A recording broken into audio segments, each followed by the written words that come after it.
Right. Yeah. Yeah.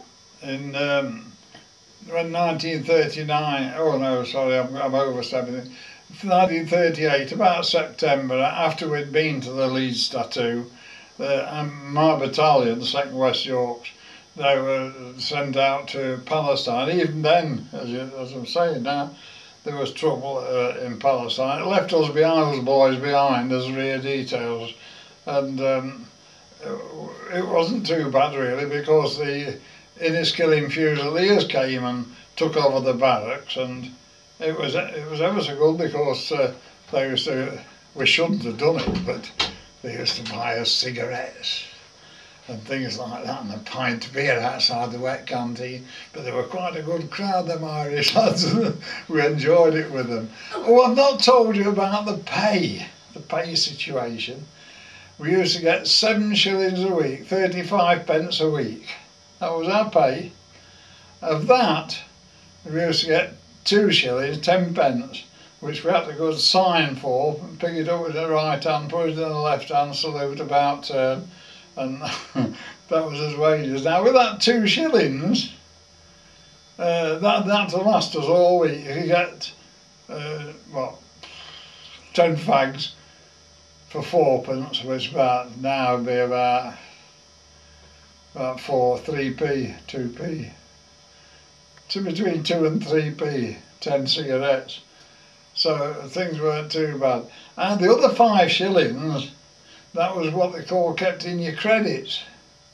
And they used to take something out of that for barrack damages. I believe there was no barrack damages, but they always used to take something out for PRI, President of the Regimental Institutes.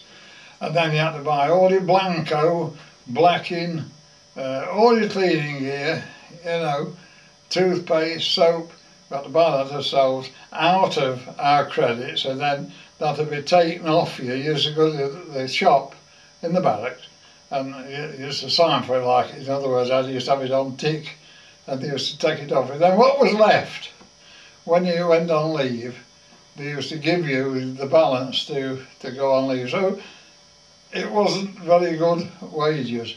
Oh yes, if you got your first class certificate of education, they gave you an extra 6pence a day, well, that was 2.5p a day you used to get extra. And that was the pay situation as it was. Another thing I'd like to tell you about is when I always remember our band sergeant once saying to me, he was standing behind me, he said, "Am I hurting you, boy?"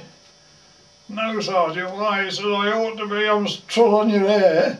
And then, as though I wanted a haircut that long, but it was all, he used to say to you, "Oh, have you shaved today?" "Yes." "Did you use a mirror?" "Yes, Sergeant." "Well, use a bloody razor next time," and that sort of thing.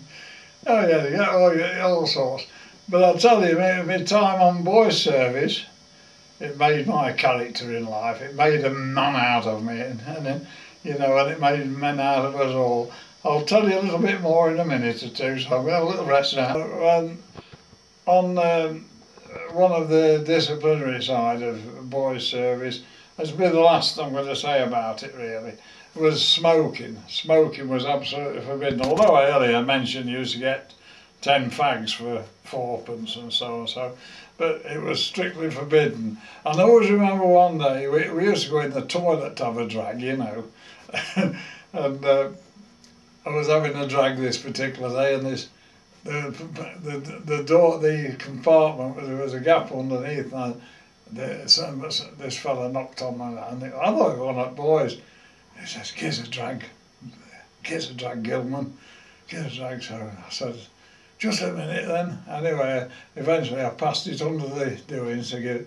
When I came out the door, there's Ginger Rivers, the Lance Corporal in charge of boys. Got 7 days CB for that. So there you are.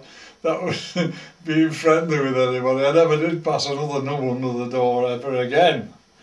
1939, we were out on a limb, but we formed our own corps of drums and band, what was left of the boys.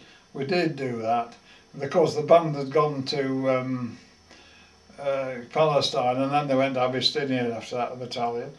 And we did get going under the auspices of the bandmaster of the Enniskillen Fusiliers and this and that, and we did form a erstwhile sort of a band and drums, which was okay. And we had to go again to the Northern Command tattoo in 1939, and that was one of my proud moments. I was a young lad. I was on the front row of the drummers. You know, you've seen them, you've probably seen these army drummers where the old sticks come up, and I was on the front row. I was ever so proud. That was a Northern Command tattoo. When it finished, we went back to barracks, and we found that our barracks room had been taken, we'd gone, and they'd moved us. Why? Because war was on the way, and they'd called up I think they called them Z reservists, and they'd taken all our accommodation. We'd got new, fresh accommodation, and of course then the war was on its way, and if you want, if I get any more visits to me doing, I'll tell you a little bit more a bit later on. But it certainly, being on boys' service before the war, it was tough. It was tough, but it made a man of me. It gave me self-assurance, and even today I never ever go out looking scruffy. I never ever go out without a collar and tie on.